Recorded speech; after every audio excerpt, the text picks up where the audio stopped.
Hello, everyone. My name is Donny Winter, and you are watching Growing Up with Godzilla.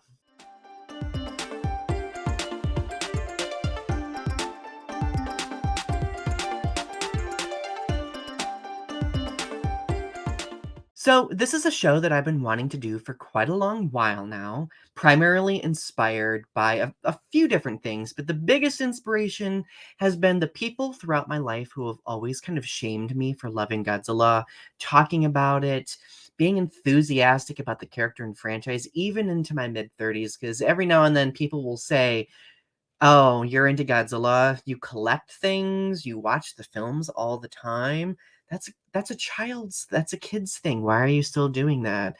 And my response to those people would be, "Why not? Like, why can't we enjoy things? Why can't we celebrate characters and films that we absolutely love?" So, Growing Up with Godzilla is going to be an ongoing series in which I have conversations with Godzilla fans about how the films and characters in our favorite franchise have helped us grow over the years. And I think considering how much we love these films and characters, their influence and how we grow and who we've become deserves conversation and celebration. So why not? Not to mention, there are so many creative and expressive people in our fandom, and I think that those people deserve to be celebrated as well.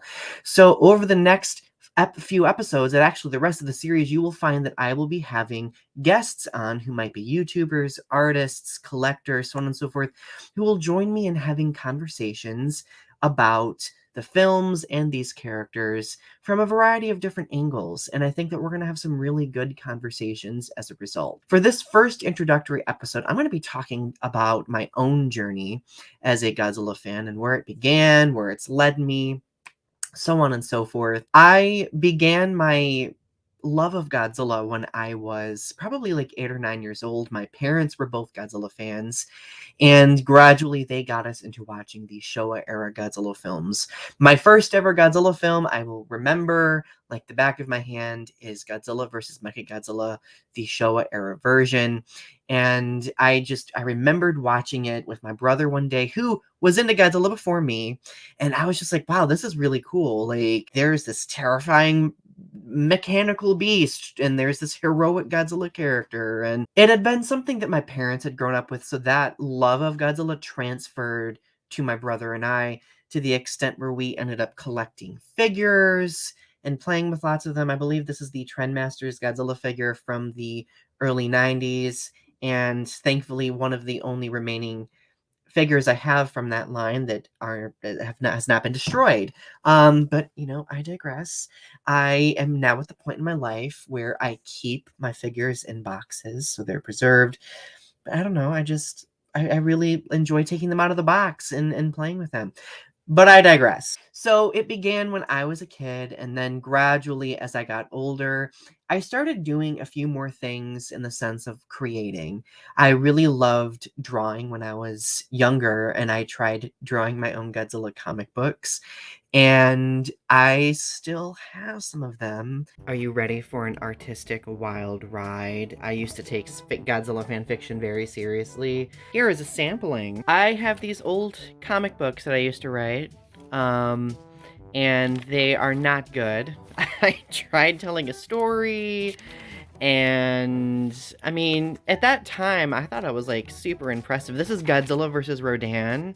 I was always amazed, or annoyed, I would say, that there was never a Godzilla versus Rodan. So I wanted to write a Godzilla versus Rodan comic book. It was full of like beam spamming. Rebirth of Mothra 9. Rebirth of Mothra 10. Rebirth of Mothra 11. Rebirth of Mothra 12. So at a certain point, I kind of got over just doing these picture books. I kind of miss it. But then I upgraded to actually typing out fanfics. These are all of the old fanfics that I used to write. I even tabbed them at a certain point. Yeah, like, it's just, it's a lot. It's a lot. So, of course, after I was into comic book writing and writing Godzilla fanfiction, I'm still into writing Godzilla fanfiction. I realized that my love of writing Godzilla fanfiction started making me fall in love with writing as an art form in general, which is why I chose to eventually go to college to get a degree in English. I now teach creative writing, I teach poetry, English, and it all began with writing Godzilla fan fiction. And it's one of my favorite conversations to have with people because I will always have people ask me, like, Donny, how did you start writing? And I'm always, without fail, like, Godzilla fan fiction. I was so committed to writing Godzilla fan fiction where I would like create expanded universes. I would do a whole variety of different things that just helped me feel as though that I was living in those spaces where the stories would take place. And now that I am a published writer and like my latest collection of poems is actually there's a lot of Godzilla influences in it, like proof that, I have taken my expertise and my love of Godzilla fan fiction and I've done something. I've put it into, a poetic form because I wanted to honor the franchise in my own way, I guess. But for me, and looking back on my history as a Godzilla fan, Godzilla has always been an escape for me. And when I was in middle school and high school, I endured a lot of bullying, and oftentimes I would come home and watch Godzilla and feel a sense of escape and validation. And I think that that's so important. I know there's other people who have related to that in that fashion as well. And now I love thinking of Godzilla as being like this commentary of the human condition. Godzilla being like this anomalous other that I think a lot of people can relate with. Now, I will say that some of my favorite Godzilla films are pretty diverse. If I'm looking at the Showa era Godzilla films, Mothra versus Godzilla is probably my favorite because Mothra is my favorite character from the entire Godzilla franchise. But additionally, I really love Godzilla vs. Biollante from the Heisei era. I love how gritty and grungy it is. And I just thought that like the concept of like the political ramifications of Godzilla cells in that film was super interesting. And then beyond that, I love the Mothra trilogy, the 90s Mothra trilogy, and Godzilla Tokyo SOS.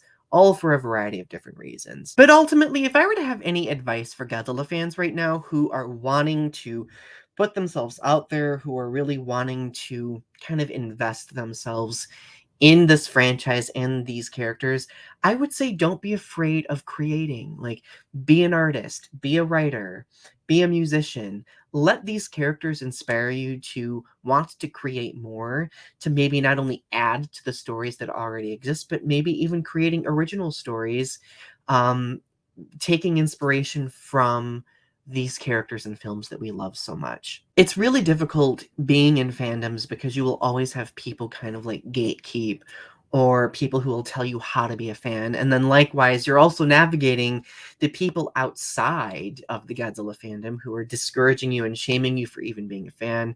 But at the end of the day, as long as you enjoy these films and these characters, that should be the most significant thing. So my other piece of advice would be to surround yourself with other people who also enjoy and love the characters. So anyway, thank you so much for tuning in for my first episode of Growing Up with Godzilla.